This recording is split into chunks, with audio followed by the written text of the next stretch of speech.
And that takes me kind of to, where does the entrepreneurial spirit come from that you have now? Did you always kind of feel like you were going to go off on your own, or did you just kind of branch out and you're like, oh, this is me? Like, did you know it before? Or did you figure out when you started it?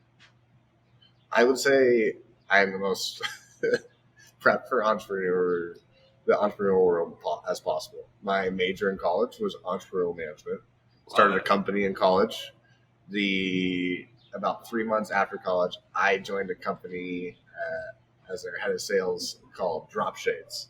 Okay. It was glasses, the Kanye West stunner shades that he used to have. It was those glasses that had EL wire going up them, and they went up and down to the beat of the music.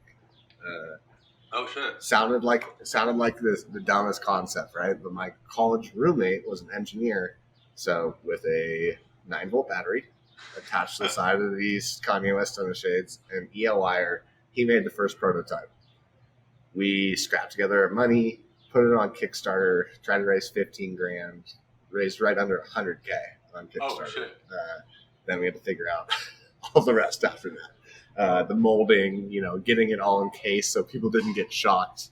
And as part of the video, what really helped was we went to EDC, Electric Daisy Carnival in Las Vegas.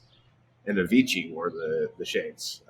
Huge electronic artist, obviously. Yeah, of course. He passed away, but that just fueled it. People saw Avicii in the video and were like, holy crap, okay, he's got to be legit. He was just nice, let us into his trailer for like 3 minutes. That's awesome. How did you get connected with him?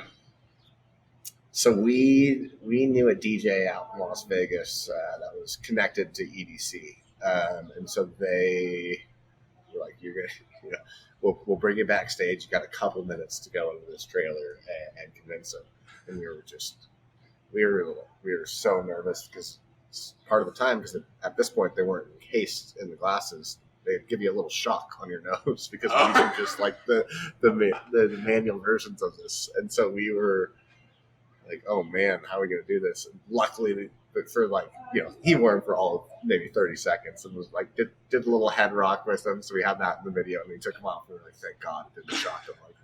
You're like, can I sign the liability form, please, before you put those on? We were like, this is like, and we're all 21, 22 years old, meeting a global superstar DJ, and we were like, oh no, this could go one of two ways. He was super nice, super cool. Yeah. So that worked out, and I think that was like my first real taste of it. Was we got to go back the next year. I spent a couple of weeks in Vegas at that point, which feels like 2 years anywhere else. And we sold them to. What a good point. We sold. Yeah, it's just it's a nightmare. Vegas is a 72-hour town for sure. At max, but yeah, we ended up selling them to EDC the next year, so they had the EDC logo on them. Oh shit! Sold quite a few pairs to them, and so that was my first realization. Like, this is way better than just having like a normal job. Yeah, but of course, it's light up sunglasses, so they're not. This isn't I didn't drive off with a Ferrari at the end of this, right. or anywhere close. So went back to the real world for a little while, but just always had the itch for it. My dad started his own company in his mid-20s, so I think that was a big part of it. And I don't know, I just you had the hustle. Yeah, I think they're a great. There's a Bill Burr stand-up where he talks about there's a legend, the person that had legends, but he talks about being in this stable job and sleeping in a bed with this life you never planned, and all these different things.